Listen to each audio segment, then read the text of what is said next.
oh, it's really bad Irish. I'm definitely doing an accent. And, I'm taking you to the past so you can see your own sadness in your life. Don't you feel sad? Don't you want to change your ways? Get your hands off my Lucky Charms.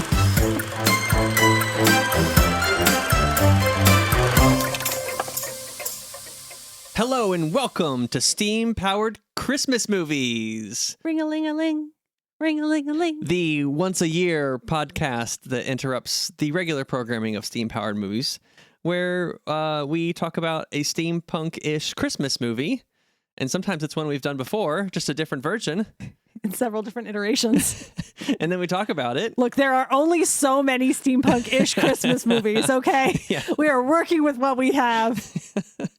That is true. That is what we're working with. And it is the Christmas season. It's December. Ho, ho, ho, and all that, y'all. Yeah. Merry early Christmas. And for the season, we watched A Christmas Carol from 2009. Yep, another one. Although this one, we're going to get into it. This one had a very particular vibe. Yes. And I am Mike. I'm one of your hosts. And I'm here with Dana. Hello, I am Dana. I am also one of your hosts, as many of you know. But if you are new here, I am a steampunk and fantasy author. I am also a presenter, an educator, a creator, as I've already mentioned, a writer, and just hobbyist of all types. Indeed. Can confirm. Yeah. That's Dana, and this is the podcast, and we watched A Christmas Carol from 2009. It was directed by Robert Zemeckis, starring Jim Carrey, Gary Oldman, Colin Firth, also featuring Robin Wright, and Carrie Elwes. That's kind of it. Like this. Oh, no, there's Bob Hoskins as well. Yes, Bob Hoskins. But like is in every actor is playing multiple characters.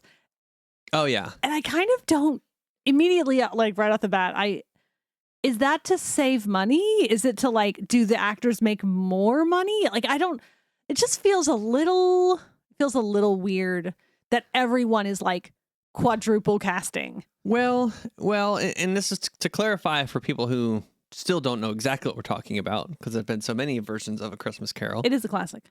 This is the late 2000s one that was motion capture and animated. This is a weird time. And it looks very Uncanny Valley for the entire film. Yep. So if you've seen the previews where it's like, that looks kind of like Jim Carrey's face on a really old guy, but it also doesn't look like a real person or like an animated character that I've ever seen before. That's the one we're talking about. Yeah, there was a weird period in time where there were several of these movies that were just all motion capture. Like, I kind of get the Polar Express doing it. Because, like, I guess same director. Oh, is it the same director? Yep. Okay, Robert. Robert, I know you were trying to think. I get it. Also Beowulf. Yeah, Beowulf. Was that also Robert Zemeckis? Also Robert Zemeckis. Okay, guy. Like, oh, wow. I did not realize. Yes. Robert. He was doing a thing. We just need to sit down and have an intervention. Like, look, this. I know you're like really curious. You have motion cap curiosity, but like. This, well, Bob was doing a thing. He really was. In that time period. He's kind of always been enamored with technology and stuff. I've read and listened to some stuff about him, like as a director, and listened to some interviews. He was always like doing technologically advanced things for whatever the time was. And I think that a lot of people who are into films and knowledgeable about these things seem to think that around this time he was more about like pushing the technology forward and like trying the new things and testing out the new stuff that you could do with computers and cameras working together. And I think everyone agrees the films were a bit uneven. Okay, here's, on the one hand, I like that he's being experimental and I like that he is trying new things. That honestly, like, you can't say that of a lot of creators. A lot of creators, they stick with what works and they're not trying new stuff. However, this also feels like a lead into you telling me that his next movie is going to be AI generated. Oh, no. Ooh, I really hope not. I really, really hope not. for so many reasons. I really hope not. But that aside, at the time, the late 2000s, he was diving all the way into motion capture because we'd seen some of it with I can't remember exactly when, like those first Planet of the Apes, not the first obviously, but like the reboot of Planet of the Apes, right, where Andy Serkis is doing the mocap type stuff. Yes, and Lord of the Rings with Andy Serkis again. Yeah. Doing the mocap for Gollum. Do you know, this is, I feel kind of, I'm glad that he has since done other stuff because, and I remember him doing an interview with Stephen Colbert about this, where for a minute he was like, oh yeah, Andy Serkis, the guy who does motion capture. And Stephen Colbert was like, whoever he was talking to was like, no, he is a really great actor who happens to do some motion capture stuff because Andy Serkis was starting to get like kind of pigeonholed into like, you just do motion capture. Yeah. And like I said, I'm glad that he's since done other stuff. Mm-hmm. So he hasn't just gotten slotted into there and left there. I mean, granted, also Andy Serkis he's such a good actor, and I think he takes a lot of control of his own career. Mm-hmm. So thankfully, I don't think that would have happened anyway, but it was good to hear other people being like, no, let me stop you right there. I think also maybe a lot of people didn't know what he looked like. Like they had That's seen true. him in films, yeah. But then they hear the name Andy Serkis, where he is kind of more starring in the motion capture role. Mm-hmm. And then in other movies, he was maybe more of a smaller part. Mm-hmm. So I think a lot of people maybe couldn't put the face to the name. But hopefully more people can do that now. With this film, mm-hmm. I was trying to figure out from the start if I could tell from watching it mm-hmm. why Bob Zemeckis would have chosen to use the motion capture technology for this film. We're friends. We're on nickname basis. Yeah, my buddy Bob. And in the very beginning, well, it starts out weird and like quiet and kind of eerie. Mm-hmm. And then it launches into like the title sequence mm-hmm. where there's like this big sweeping shot over the city and you've got like impossible camera moves happening where it's like between smokestacks and up and then back down to the street level and mm-hmm. turning around. And it was all one shot. There were no cuts in the film until like... But it's all CG, so... Right. Until like minute 8. Minute 8 was the first like cut mm-hmm. to like a different angle or different camera shot. And so I was like, well, but before that happened, I was like, well, maybe the whole film will just be like one continuous shot. And that's easier to do in animation. Sure. And it's a way to test this motion capture thing, but also maybe try to give the film like a feeling of momentum of just being in one continuous shot. Okay. But that wasn't it. Because there was a cut 8 minutes in. I was like, wait, okay, that's not it. Right. And then from there, I struggled to come up with a conclusion. Maybe we can hit some other stuff where it kind of made sense, but I don't know. I will say, not a lot about this film seems to make sense. Like I have so many random notes about this film. Yeah. Okay. I'm going to go off on just one that has like the longest tangent. And we can come right back. Are you ready? Sure. Did you know there's a video game of this movie? What? Yeah. No. Like, there's a video game of this film where you make your way through the story of A Christmas Carol. Okay. That's the whole video game. What? So like, so many questions from that. Can you change the story? Like, what can you do? No, I have a feeling it's a very linear storyline. Mm. We're not talking about like earth-shattering events. It sounds like this is it. You have like your NPCs and they only point you in one direction. Maybe there's like just little mini games as you go to progress to the next thing. Why? My question is, why would you make a game of this story? Yeah. Like, we all know it. It's very straightforward. Mm-hmm. Yeah, we all know the story. Mm-hmm. Now, and I will say, this is a tradition that I feel like we have lost as a culture. Like, I really feel like we need to go back to terrorizing rich people as, like, to change their ways. Like, we've lost, that is the true spirit of Christmas. And like, let's get into it, y'all. Let us build our summoning circles. Let's get our Ouija boards. Let's summon those spirits and make them terrorize rich people. Wow. Who is with me?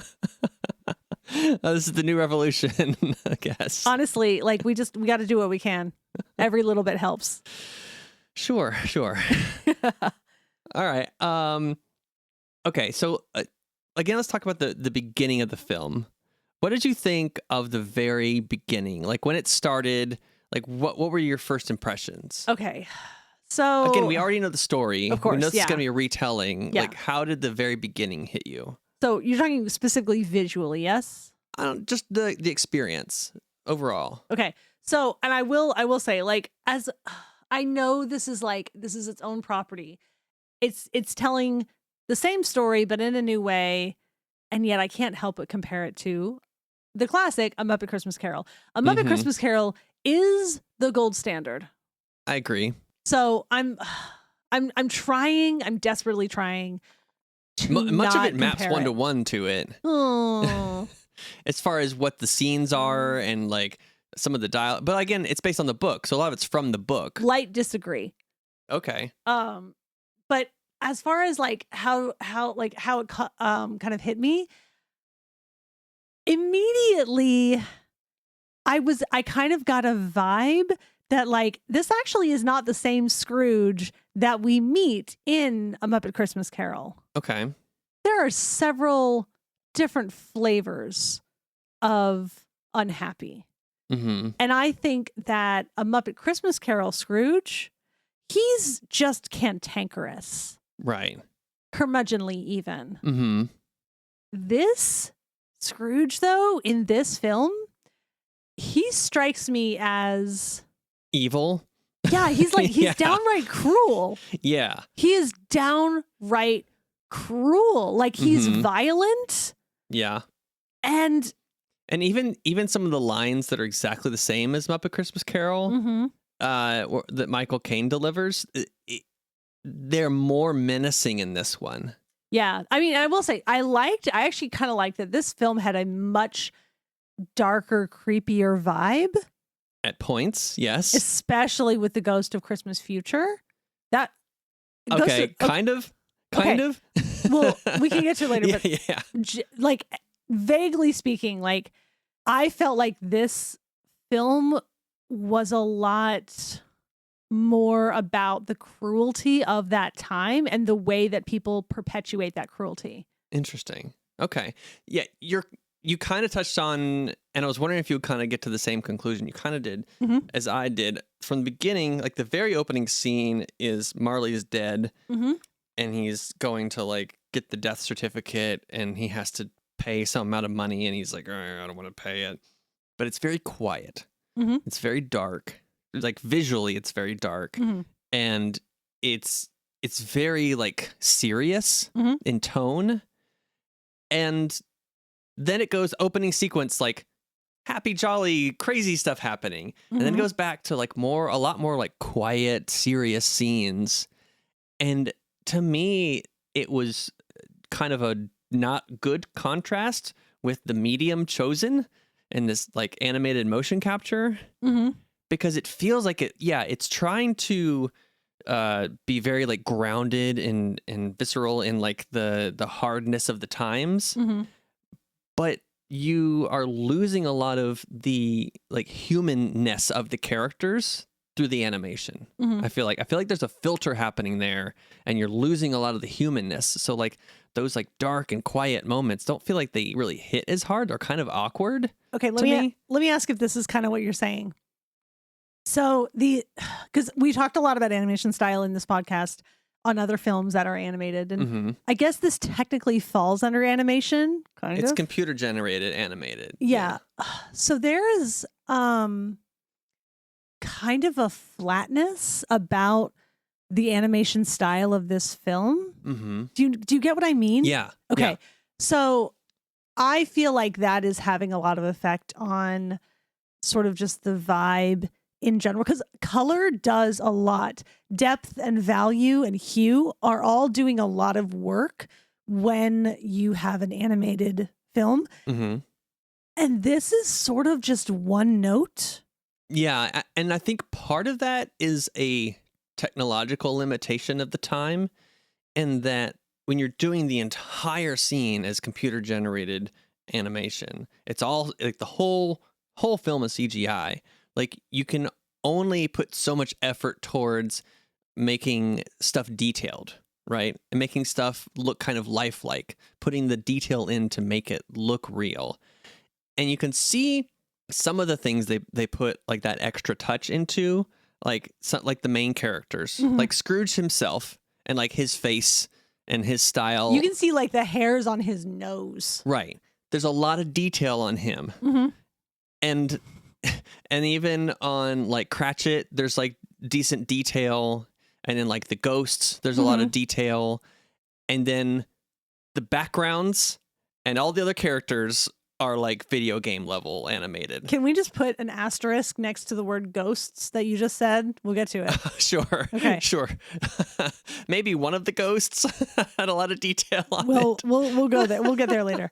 But you know what I mean? Like the main characters, they were able to put the extra time and money and budget into to make it look more textured and color contrasts and more real-ish. Yeah. Still hitting solid Uncanny Valley, even with Scrooge. Right. I think. I agree. Yeah. But then everything else was like very flat textured, and most of the other characters looked like NPCs in a video game. I can they see looked that. like Sims. There were scenes where I was like, "Am I watching The Sims?" I can totally see. I play a lot of The Sims, so yeah, I can see that. Like the Cratchit family dinner, especially. Oh yeah, you know what? That's a really like good the point. faces were just like flat. Yeah, like one color, no texture. Yeah, it's so like weird looking. Yeah, and you're like, I'm supposed to care about these characters, but they don't look even close to real. I will say the Cratchit situation that did move me. I did feel. And that's probably the performance of the actors. I mean, we have Gary Oldman, for goodness sake. Like, that man brings it every single time. Doesn't matter what he's doing. Sure. And so, like, I did feel during the scenes with the Cratchit family. But yeah, generally speaking, otherwise I was like, yep, that's Victorian London. Like, yeah, that's poverty. Cool.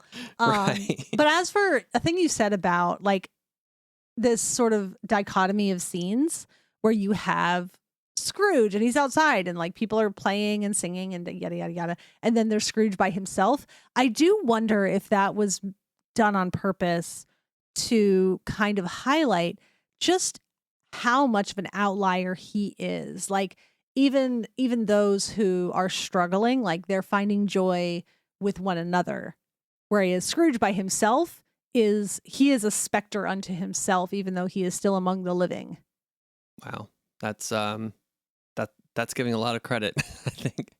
And I mean, you know what? Maybe that's it. You found something. I didn't find that.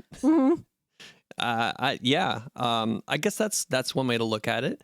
I mean, I don't know. Obviously, we don't do research before these films. We are not Blank Check. If you want like a well-researched, in-depth study of a movie, go listen to Blank Check. If you just want like a fun 2.5 drinks in pub time after a movie, this is your podcast. Yeah. I just feel like a lot of the scenes you said competing. I feel like almost alternating scenes were competing for the tone of this movie, which I think is my biggest problem trying to watch it, is the inconsistency in tone. And it felt like also like a fight between styles, even visually, because like you'd have scenes like the opening title sequence with the sweeping shots, and it's like, okay, cool. Even though it's animated, it's not really real. You're still kind of having like a fun, lighthearted experience. And I think the chimney sweeps are doing their thing. Yeah, and then you have the scene where Bob Cratchit, after they lock up the first night, he's like walking home, and it's like it's kind of happy, and there's kids sliding on the ice, and he does like an ice sliding thing.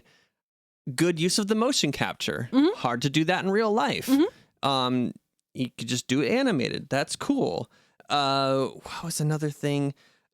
You know, some of the scenes with the ghosts where Scrooge like goes flying off into the sky with the ghosts or flying through the city. You can do that with the motion capture, and that makes sense. And it's like, okay, maybe they're going for this type of energy for the story to make it wonderful and whimsical. But then every other scene in between those is like dark and real, kind of trying, but fighting against the visual style in the realness. You see what I'm saying? Like this back and forth? Yeah. because I was in those like action scenes. I was like, okay, this is kind of cool. I'll see what they're doing with the style and the animation and everything. But then all the scenes in between that, I'm like, okay, were they trying to make it scary? Like with Marley, they. Oh yeah, okay. Like they could have done more in that direction to make it kind of not horror, but like a dark, suspenseful kind of thing. Okay. But then they were intercutting all the zany stuff. I do feel like this movie is trying to find its tone because like it is meant for children. And okay, having judged okay, let me just explain. Okay. Having judged like a 5th and 6th grade writing competition, let me tell you, children love horror. And I think it's because they don't actually realize like the actual terror of it yet. Mm-hmm. Like I read a lot of bloodbath stories when I judged that competition. Wow. Just so much murder. Okay. Children are not as affected by violence, I think, as we think. And maybe that's because they're desensitized to it. That's a whole other conversation. But so this movie is for children.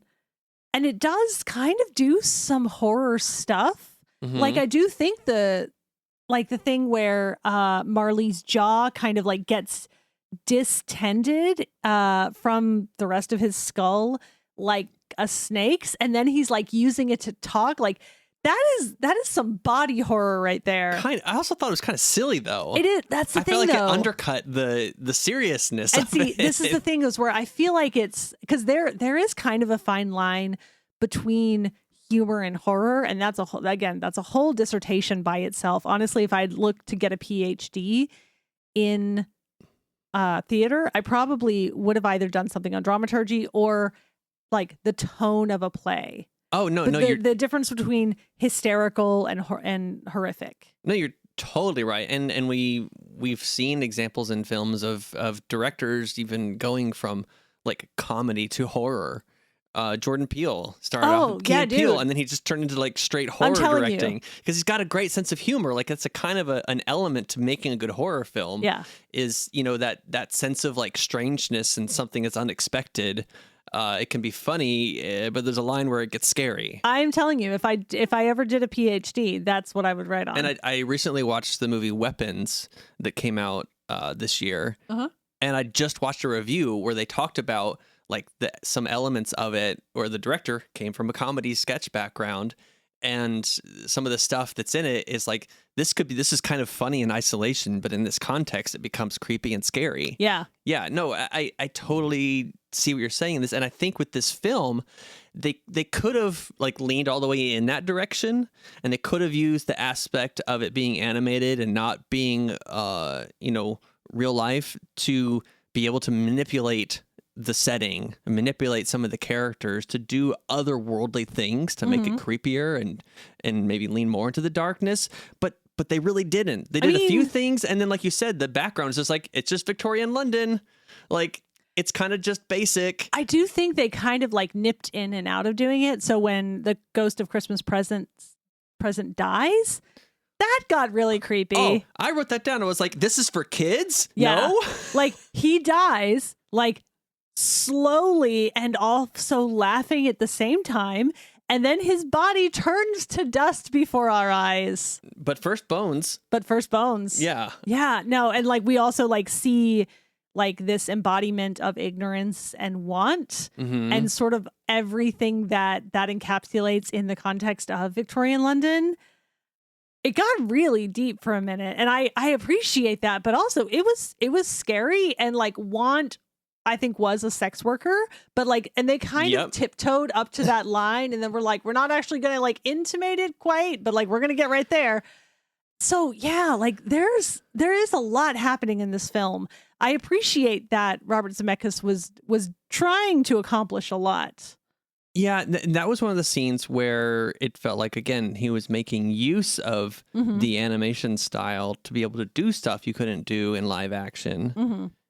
But it's still, tone-wise, it just would like shift back the other direction in the next scene or halfway through the scene. It's kind of weird too, because this is Jim Carrey, who, famously is a very funny actor. Mm-hmm. He's so good, especially with physical comedy. Like Yeah. we've discussed possibly doing the Grinch, his version of the Grinch on this podcast in future. And like, especially in that movie, you see so much of his physical comedy come into play. And that was sort of the thing in this, that like we didn't get to see much of that. No, he did a good vocal performance, I think. Yeah. He was clearly like had a defined character. He had a voice he was doing. If you hadn't told me ahead of time, I might not have guessed it was Jim Carrey doing Scrooge. Yeah, I'll give you that. He did it well enough that like it was hard to tell. I will say some of his accents were about on par with some of my accents, I would say. Well, for the other characters he played. The Ghost of Christmas Present, are we from Yorkshire? Are we Liverpudlian? It's a little bit all over the map. Yeah. I actually didn't catch the accent at first. I know that's what you're laughing at. I was like, that character came on screen and started talking. That character I was laughing at was the Ghost of Christmas Present, which we need to have a whole conversation about that.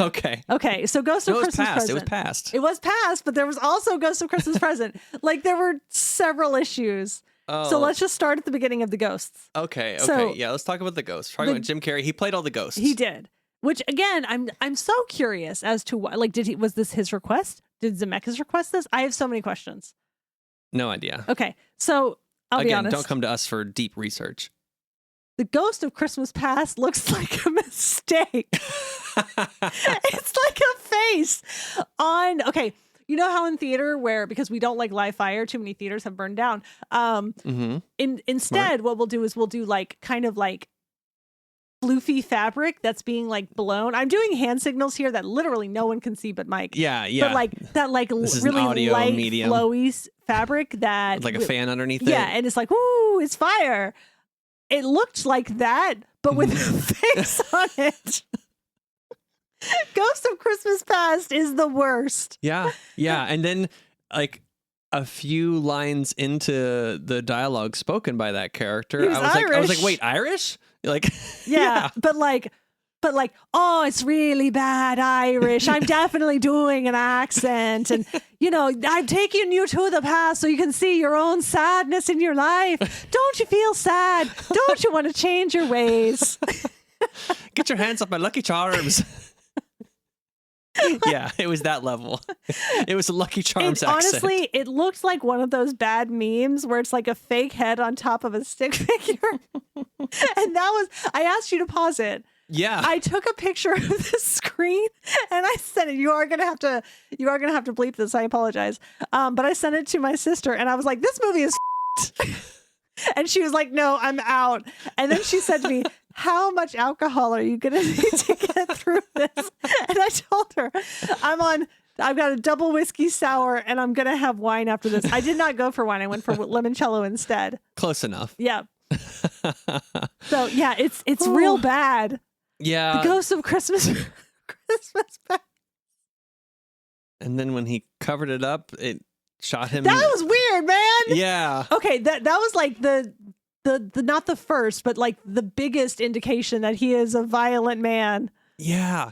It was weird. And then when he does that, he covers it up and then he like flies up into the sky and he flies across the moon like E.T. Yeah, and I feel like they were trying to do a nod to that. Well, yeah, and here's the thing is that like Robert Zemeckis and Steven Spielberg are friends, like really good friends. Yeah. Spielberg helped him get his start in directing movies in Hollywood, like produced his first few films and got his career started. So yeah, it did feel like an obvious nod to his buddy, but like why? I don't know. Just another strange random thing. Maybe when he's making movies, sometimes he's just like, I'm just going to do whatever I feel like here. I'm having fun. Okay. And I will say, I'm playing with the medium. I will say, like, I get doing that as a writer. I have definitely slipped in numerous little like inside jokes or Easter eggs, all sorts of stuff like that into my books. And I don't think maybe only you would get them all, but even then, I don't know that you would. I probably wouldn't get all of them. Yeah, there are so some of them many are probably Easter Jane eggs. Austen references that I wouldn't get. No, I don't. Well, I probably do have some Jane Austen references, but like there are characters that are nods to like favorite writers of mine, for instance. Yeah. So, but okay. So I do want to. That was Christmas Past. Yeah, no, I do want to say though, in regards to the past, I do feel like, and again, I'm not trying to do this thing where like I compare it to Muppet Christmas Carol all the time. It's so hard not to. But I do feel like Muppet Christmas Carol did his character so much better because like we see in Muppet Christmas Carol why the other kids don't play with him. Like he's continuously giving them reasons not to play with him. Mm-hmm. Like, no, I have work to do. No, I have work to do. No, I have work to do. Like you get told no enough times and you're like, okay, clearly you don't want to come play. That's fine. So I wrote down, but is there a reason the other kids didn't play with him? Because they kind of like painted him as like, oh, he's so lonely. He's like, the other kids don't play with him. And then I was like, well, is there a reason? And then I see his behavior toward Belle. And that tells me, yes, there is a reason the other kids don't want to play with him, because that is where I see one of his first really big shows of violence. Like he like hits the table really hard. And that's one of those signs of like a violent man. Yeah. Where like, oh, you're hitting the table, or what are you going to hit next? Like, so yeah, no, I'm kind of with the kids. Like maybe they didn't want to play with you for a reason. Yeah. Maybe he's just toxic. Like it's like I said in the beginning, he's beyond, crotchety old man who like had his heart broken to like maybe this guy's just evil. Like maybe he's just like not a good person to be around. And then he straight killed the Ghost of Christmas Past. So yeah, some more of the past stuff was weird. Like the random dancing scene at Fozziwig's where they could fly for some reason. I was like, oh, okay. Again, I know we're using the motion cap thing. We're taking advantage of the fact that it's animated, but it did kind of go like a step too far of like, okay, I get that like this is not realistic, but also this. Well, yeah, because so much of the rest of the film is trying to be quote unquote realistic. Yeah, precisely. And even the animation style, it's like trying to look as lifelike as possible, like for the time, as far as the technology was concerned.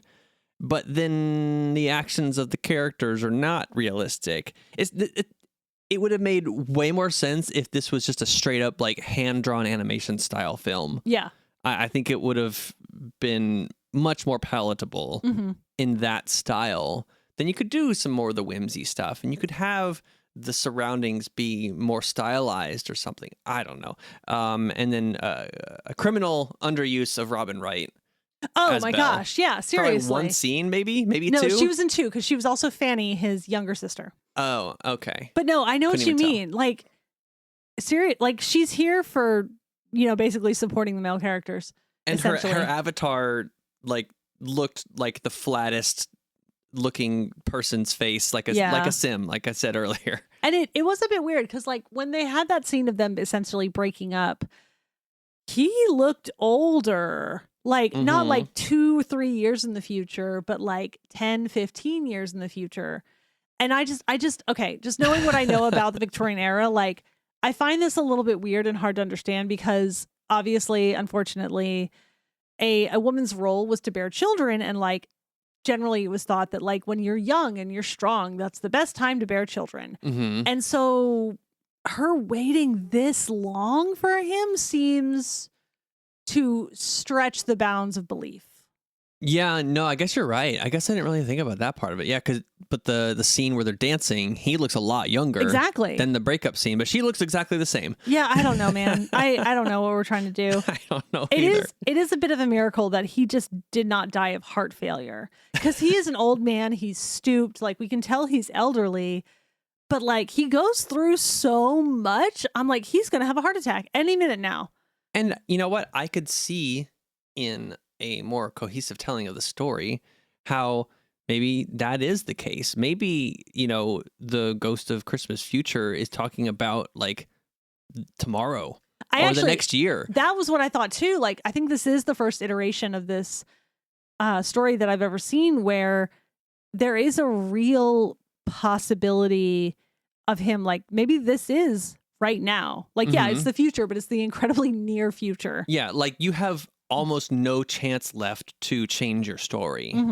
Whereas, Michael Caine and the Muppet Carol version, he's you could tell he's got a few years left. Sure, he's got a few sure. decades left even. Yeah. But this guy, it's like, no, you could drop dead tomorrow. Uh-huh. So maybe do something about your legacy. Maybe they could have that be a thing. And maybe they were trying to do that. Mm-hmm. Yeah, with like the date on the gravestone. I don't know, like what Yeah, we never year it saw was. the year. They very specifically did not show us that. Well, it was partially uncovered. Yeah. I thought it looked like it was going to be 1845. And I don't know when this story is supposed to be set in. And I also didn't write down his birth date, but it was 17 something. Mm-hmm. I don't know. He old. Yeah. All right. So then we had Christmas Present, who had a creepy death. But anything else about the character? I just, okay, so this is just like a personal bugbear. Like, I didn't, and this is kind of like one of those hashtag written by a dude things. There's a lot of manhandling. Like, just generally throughout this film, and I understand that, like, that's a thing in animation as well, because physical comedy often has a lot of manhandling. And so, like, I understand that, like, as a bit, but, like, the amount of manhandling, especially by the Ghost of Christmas Present. What are you talking about? Like what? I don't know what you're talking about.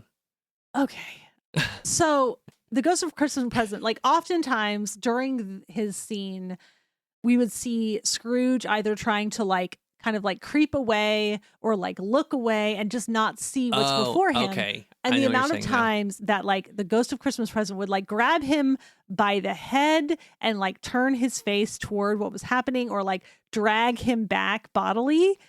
And again, I understand that this is for comedy and all of that, but like there is a limit. Like I love Lower Decks and there's a lot of that in there, but there's a limit where it's like it just begins to get like, oh, there's so much manhandling. Like it feels like there really is no agency for our main character. Yeah, but like you said, I think it was meant to be for comedy to like cut through the tension of those serious moments where he's like, oh, I don't want to look at the serious thing happening. I'm going to try to look away. And it's like, oh, funny that he's trying to look away. But it didn't strike me as funny either. And that's the thing is like there are some things that I can tell they're trying, like with Marley and his like distended jaw. I can tell they're trying to be funny. Yeah. I don't think a lot of it lands. And like, they didn't even take advantage of some of like those amazing lines that are in A Christmas Carol. Like Dickens was an incredibly clever writer. Oh, was he a good writer? Get out. Leave the studio. Charles Dickens was a good writer. Stop it. Oh my gosh. Stop the presses. Like there are so many fun lines. Like I was kind of waiting for it too, because I feel like I know this story so much. Like I've read the book before and like I've seen Muppet Christmas Carol umpteen times and everything else. But like when like he walked in and the Ghost of Christmas Present, sounds big. It is big. But it's a in big the number. teens. Yeah. Like the Ghost of Christmas Present is like, I have 1,842 brothers and sisters, because that's how many years have happened since like the start of the age. Then I waited for the grocery bill line. Oh, and it never came. You're right. I was waiting for that too. No, like it's such a good line. Yeah. And it's just like, oh, cool. Like Scrooge is also just not funny in this. Scrooge is kind of funny with those lines, and he's just not without them. Yeah. No, you're right. With those lines, he has more redeemable qualities. Like he's a more well-rounded character. Like, yeah, you're a curmudgeon, but also like you are witty. Yeah. Like you can see the little bits of what used to be a pleasant person to hang around. Right. That are kind of still there, but the rest has deteriorated. Whereas this is just, it's just without those lines, like it just feels like, well, you've always been terrible and a terrible hang. Like, so yeah, I just felt like it really like lost so much in kind of that depiction. Yeah. And like the Ghost of Christmas Present is supposed to be really jolly. Like he's basically a Santa character. He was kind of menacing in this. I know. That's what I mean. Yeah, he was actually scarier than some of the other stuff. Yeah, it was so weird. And then we had the Ghost of Christmas Future. Yes. Who started as a shadow. Yeah. Which I think is actually kind of cool. That was actually very cool. I actually liked the animation on the Ghost of Christmas Future the best. Also, didn't need to be motion capture to do a shadow effect. Like, right. You could do that in live action. Yeah. I was like, again, watching this, I'm like, why? Yeah. Why? Just because we want to play with it and try it, basically. Yeah. And I will. So this was sort of the weirdest segment because this was the part of the movie where, like, generally you would have kind of like a very action-filled climax. And A Christmas Carol does not have that, period, full stop. No. And so they insert a random chase scene. And I will say, honestly, more than anything, this really made me think of just like a very intense version of Emily Dickinson's I Could Not Stop for Death. Wow. Like, honestly, that was what I was thinking the whole time. Like, man, death is really coming for him. He was running away from death. Yeah. But kind of randomly. I don't think the film is improved by the action sequence. But there was no impetus for it either. Right. Like, oh no, I'm running from death. But like, mate. Because it was just the shadow appeared, and then there was the shadow of the horses and carriage, and then the carriage just started chasing after him. Yeah. And that for no reason. Like, he's just basically running from death. Like I said, that's why it reminds me so much of just a very intense version of that poem. Yeah, and I feel like that final ghost sequence really encapsulated the problems with the whole rest of the movie for me, because as the tone got scarier, like it was trying to be scarier. It's trying to be, the specter of death. Yeah. And all of this stuff. It also got zanier in the animation and the action, like that chase scene and how he got from like place to place in the future. He like got small for some reason and like went through a water pipe. Yeah, I don't really understand that. Like, but for no reason. There was no character story being told by that. It just happens. Remember how I mentioned at the beginning of this podcast that there's also a video game of this movie? It almost feels like this scene is to serve the video game. Oh no. Like, honestly, that's the only reason I can think of for him like getting tiny, except to like, I guess, see what it's like to be a rat. There's a level where you have to go through the pipes to maze. There probably is. I would bet so much money that that's in fact a thing. Oh man. Oh, now I'm thinking, he was thinking of the video game as he was making the movie. Yeah. Oh no. Yeah. Oh wow. What a cash grab nightmare. It makes it even worse. Yeah, because like I was trying to figure, okay, so he's tiny, like I was trying to figure out, like, is this part of the lesson? Like, he's seeing what it's like for the little. No, you're literally like the size of a rat. But like, no, the plight of the people in Victorian London, it's not that of rats. Yeah. Because we can't just, tunnel through the pipes and steal from people's like cupboards from the inside. Like, that's not the same thing. So yeah, I was trying to figure out like what that means, and I think it's literally just for the video game. Yeah. It was so random. And again, it escalated the zaniness as it got to the climax of him begging like, I can change these things. These are specters of what might be, not what definitely will be, right? And it was just like avalanche of crazy visual stuff happening and like a giant pit and like screaming and flying everywhere as it's trying to land this emotional punch at you. And I was like, not landing, not working for me. Yeah. You're undercutting everything. And like you said, not to compare it to A Muppet Christmas Carol, but gold standard, baby. That film kept like a consistently fairly lighthearted tone throughout. And it got serious for the serious moments and stayed there. Yeah. Stayed in the seriousness, whether it's the scene where he's breaking up with Belle or the scene at the end with Ghost of the Future, where it sits in that uncomfortableness to let the moment land before going back to the more lighthearted stuff. To the point where Gonzo and Rizzo nope out of there. They're like, we'll see you at the finale. Goodbye. Yeah, see, which is a good joke to undercut seriousness without nullifying it. Yeah. They're like, this is not our jam. We're going to go. Bye. We'll see you later. It's like it distracts the audience, but it doesn't change the scene that's happening in front of you to make that less serious. Whereas in this film, like the main action that was happening was getting crazy and unserious in the middle of this serious moment. Mm-hmm. And that takes me out of it. I will say, I feel like this is something we complain about a lot on this podcast, where Well. like it feels like you're trying to have your cake and eat it too. Like you want to have like, oh no, actiony serious moment, but also like a joke.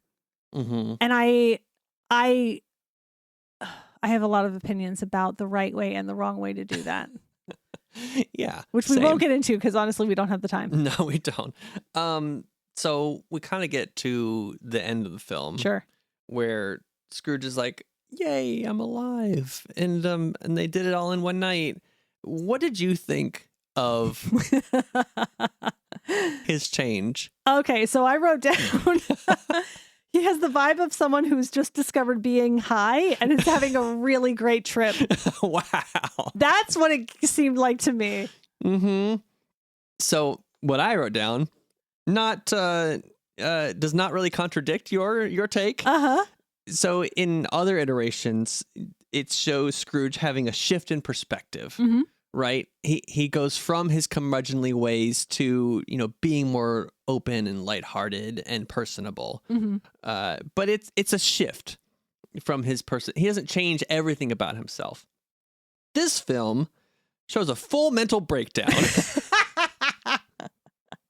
He becomes an insane person at the end, just like dancing randomly in and his like jammies outside, assaulting people with hugs or whatever. Yeah. And yeah, running around and freaking people out, like literally freaking people out with how he's acting, completely not like a real person. Mm-hmm.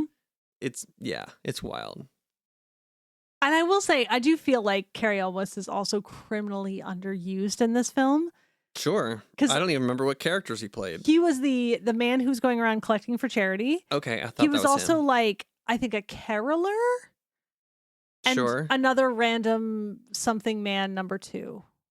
Yeah, I guess they only could get like 10 people for this. I have so many questions about the casting of this film. Honestly, was this on purpose? Was it because of budgets? I have so many questions. I don't know. And maybe it was a thing. Maybe the actors wanted to do multiple roles for fun. Sure.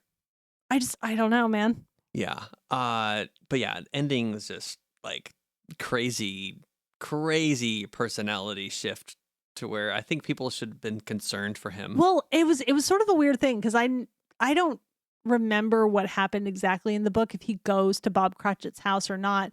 Because of course in Muppet Christmas Carol, like he goes there and then Miss Piggy, aka Mrs. Cratchit, comes out and I'm gonna raise you out of this pavement. Like I feel like that is a very different scene than when it's just Scrooge and Bob Cratchit in the office with no one else around. Yeah. And he's acting a little bit crazy. Totally crazy. Like I would be concerned.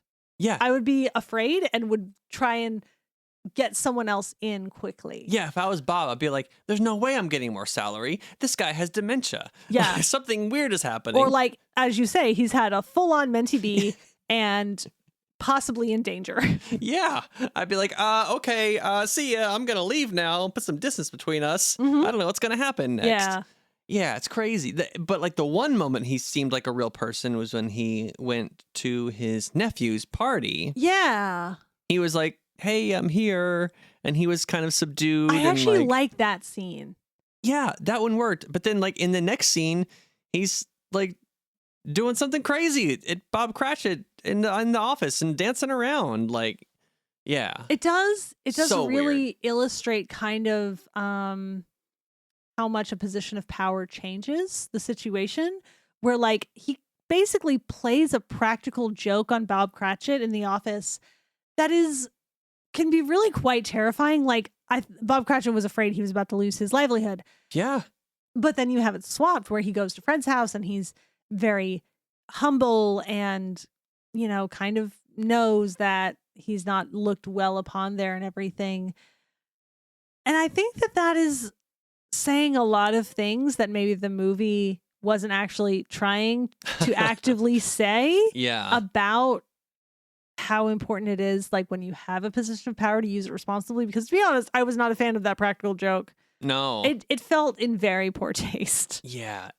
Especially with how much of a cruel person he was before that. Precisely. Like, again, Muppet Christmas Carol, Michael Caine was like very strict with Bob Cratchit. Right. But he wasn't overtly mean. Yeah. Maybe a little bit, but not, again, not cruel. Yeah. But in this one, he was like cruel to him. Mm-hmm. And then he played a joke, and it was like, yeah, that juxtaposition doesn't work. You could play a joke when it's like a little out of character, but when it's, again, fully departed from your previous self, it was... Yeah. Yeah. And then at the very end, we have Bob Cratchit narrating out of nowhere. Which, okay, I will say, because I had that thought too of like, oh, this is a bit of a shift. But suddenly I will say, looking straight at the camera.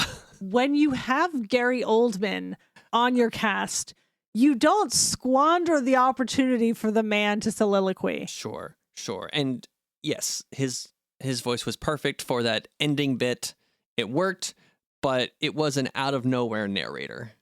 It was. Which, again, another shift in tone that we were just not prepared for. What was this movie? It's a complete and total mess, in my opinion. Honestly, I'm not going to be mad about Gary Oldman because he's Gary Oldman. So, and he's great.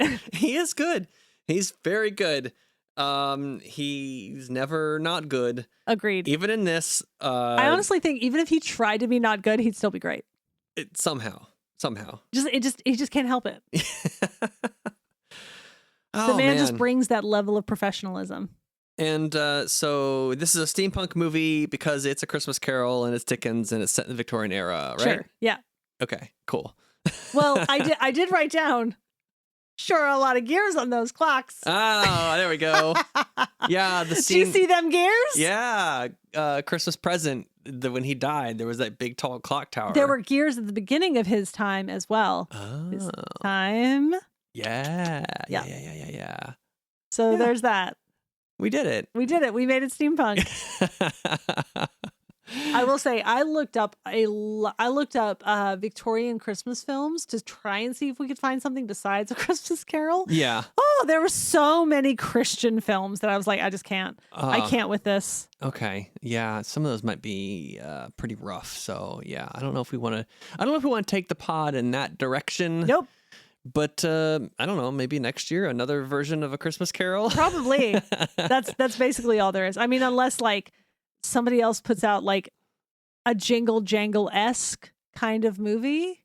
Yeah. That's the only other one we've had. Hey, any filmmakers out there that might be listening to this podcast, make a steampunk Christmas movie and we'll talk about it. There's such a gap in the market.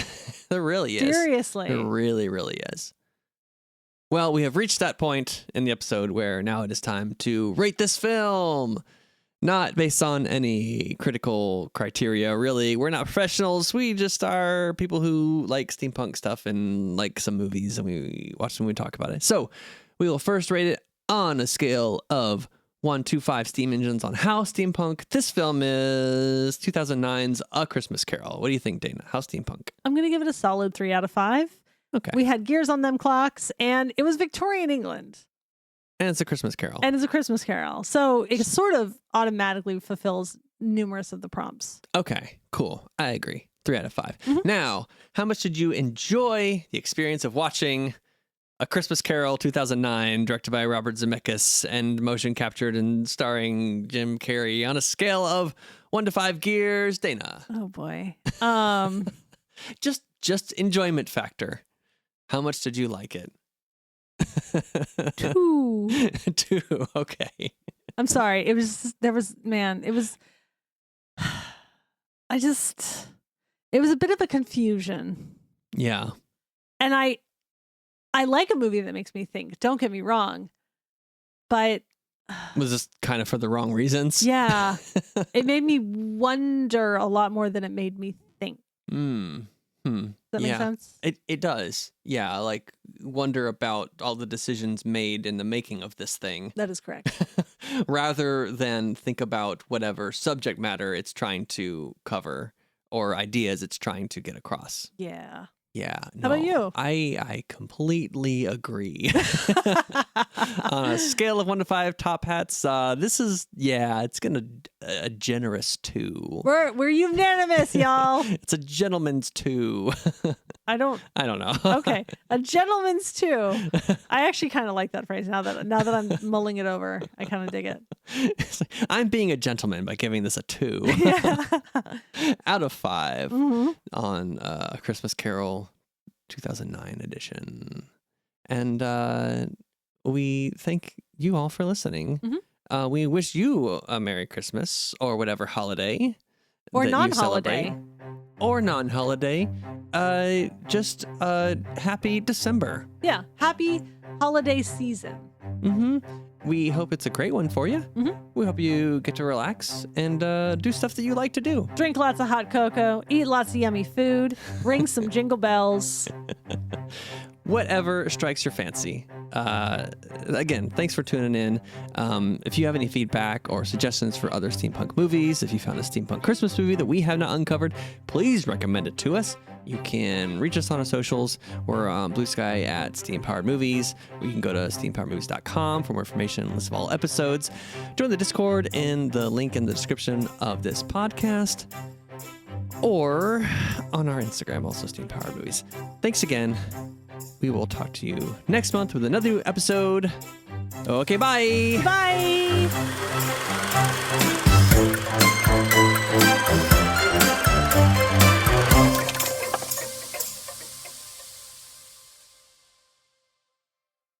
Ring-a-ling-a-ling-a-ling-a-ling-ling-ling. Ring-a-ling-a-ling-a-ling-a-ling-ling-ling.